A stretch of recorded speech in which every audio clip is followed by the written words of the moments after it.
খবর শুনেই তো আজকে এখানে এসেছি। চারদিকে একটা সাড়া পড়ে গেছে যে একটা অন্তত ভালো রেস্টুরেন্ট এখানে হচ্ছে অনেক দিন পর। কারণ যে রেস্টুরেন্টগুলো আছে সবগুলো রেস্টুরেন্ট হিসেবে আছে, কিন্তু বসে খাওয়ার সেরকম কোনো ব্যবস্থা ছিল না। তো এখানে এসে আজকে দেখলাম, আজকে উদ্বোধন হয়েছে, ফলে অনেক কিছুই ঘাটতি আছে। সব জিনিস এখন পাওয়া যাচ্ছে না, যে আইটেমগুলো ওদের মেনু কার্ডে আছে সবগুলো পাওয়া যাচ্ছে না। তবে যে দুটো আইটেম আমি খেলাম অত্যন্ত ভালো এবং এদের পরিষ্কার পরিচ্ছন্ন সব কিছুই, এবং সার্ভিসও খুব ভালো। পেটুকের উদ্দেশ্যে কী বলবেন? পেটুকের উদ্দেশ্যে বলবো যে আরও বিস্তৃত হোক, সব জিনিসগুলো ভালোভাবে পাওয়া যাক।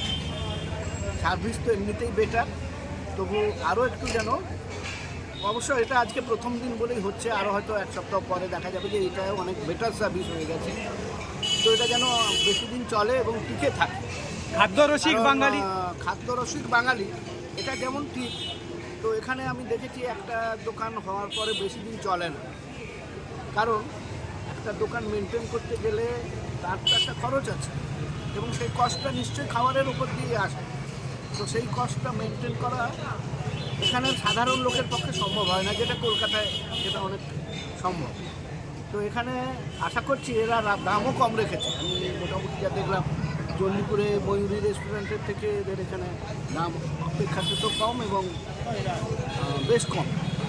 তো সুতরাং এটা চলবে, আমার মনে হয় চলবে, চলুক, দীর্ঘদিন থাকুক, আমরাও খাই, আমাদের পেট শান্তি হোক, পেটুগুলোকে এদের একটা আস্তানা হয়ে উঠুক। নন্দীগ্রামে Petuk restaurant, cafe and hotel, AC restaurant open হয়েছে।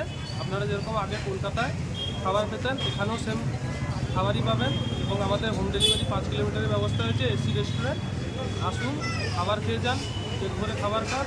এখানে আপনাদের স্টার্টার থেকে মেনস কোর্স, ডেজার্ট সব রকম আইটেম পাবেন। মকটেল কাউন্টারও থাকছে, ডেলিভারি ব্যবস্থা।